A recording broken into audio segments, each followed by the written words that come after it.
আমার নাম মিতালি নাথ, আমি ঢাকুরিয়া থেকে এসেছি। আমি যে আজকে বিশেষ পদটি রান্না করব সেটা হচ্ছে আড় মাছ। আড় মাছ দই দিয়ে করব, যাকে বলে আড় দই। আচ্ছা, সেই আড় দই করতে কি কি লাগবে আমি ইনগ্রেডিয়েন্টস গুলো বলে দিচ্ছি। পেঁয়াজ রসুন একসাথেই বেটে নিয়েছি, তারপরে একটু চিনি, একটু কালো জিরা, গরম মশলা, ধনের গুঁড়ো, কাশ্মীরি লঙ্কার গুঁড়ো, জিরে গুঁড়ো, একটু চিনি, একটু গরম মশলার গুঁড়ো, হলুদ আর এমনি শুকনো লঙ্কার গুঁড়ো। আর অবশ্যই তো দই লাগবে, আর এই আড় মাছ। আচ্ছা, রান্নাটা আমি সর্ষের তেলে করব। রান্নাটা সাদা তেলেও করা যায়, কিন্তু সর্ষের তেলে করলে বেশি টেস্ট হয় আর কি। আমি রান্নাটা এখন আরম্ভ করছি। আমি ইন্ডাকশনেই রান্নাটা করব।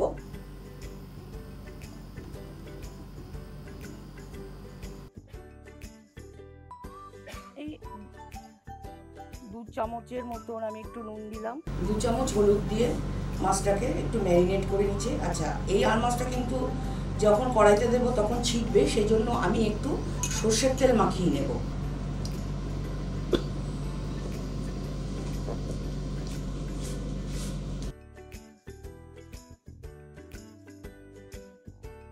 মাছটা আমি দই দিয়ে করছি, এটা আপনারা তেঁতুল দিয়েও করতে পারেন, টক দিয়ে, তেঁতুলের টক দিয়েও রান্না করতে পারেন।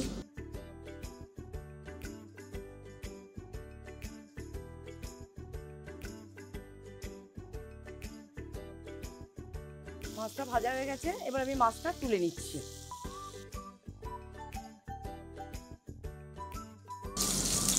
এবারে আর একটু তেল দেব।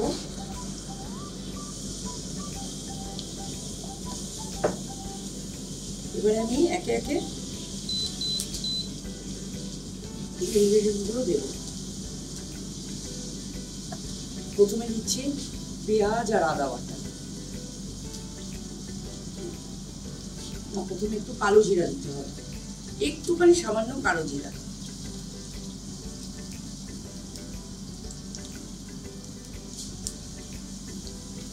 একটু কালো জিরাটা একটু পুড়ে গেলে তারপরে আমি পেঁয়াজ আর আদা বাটা দিচ্ছি, পেঁয়াজ আর রসুন বাটা দিচ্ছি।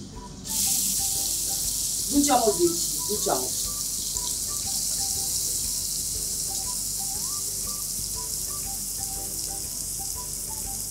এবারে দিচ্ছি আমি 1 চামচ জিরের গুঁড়ো।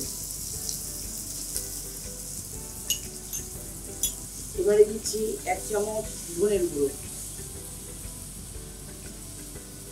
এবারে দিচ্ছি শুকনো লঙ্কার গুঁড়ো, 1 চামচ শুকনো লঙ্কার গুঁড়ো, আর একটুখানি কাশ্মীরি মির্চ, এই 1/2 চামচের মতো।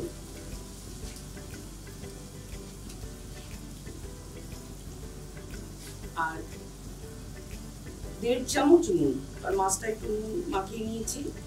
নুন আপনাদের স্বাদ অনুযায়ী নুনের টেস্টটা দেবেন, আর ঝালটাও দিতে পারেন আপনাদের টেস্ট অনুযায়ী, আর যে যেরকম ঝাল খায়।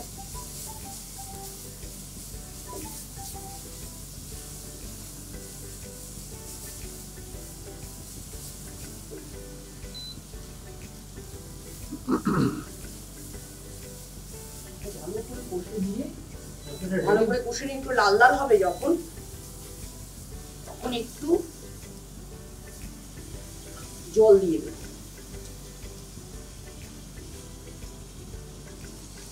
খুব বেশি জল দেওয়ার দরকার নেই,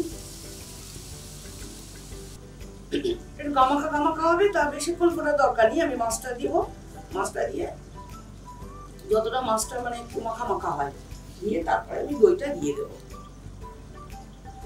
আচ্ছা, দইয়ের মধ্যে দইটা ভালো করে ফেটিয়ে নিতে হবে।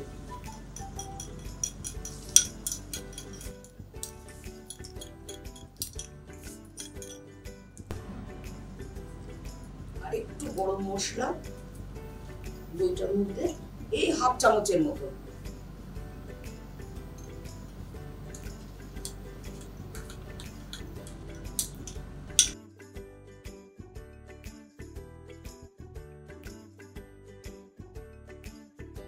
গ্রেভিটা যখন একটু ঘন ঘন হয়ে আসবে তখন একটু কাঁচা পাকা লঙ্কা দিয়ে দেব।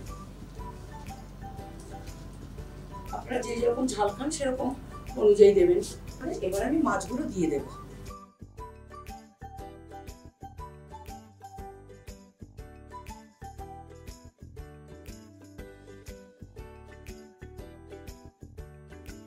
আমার দই আর পুরো কমপ্লিট হয়ে গেছে, এবার আমি নামাবো।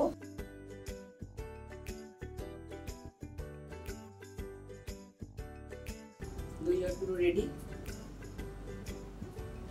সহজেই রান্না হয়ে গেল আর দই।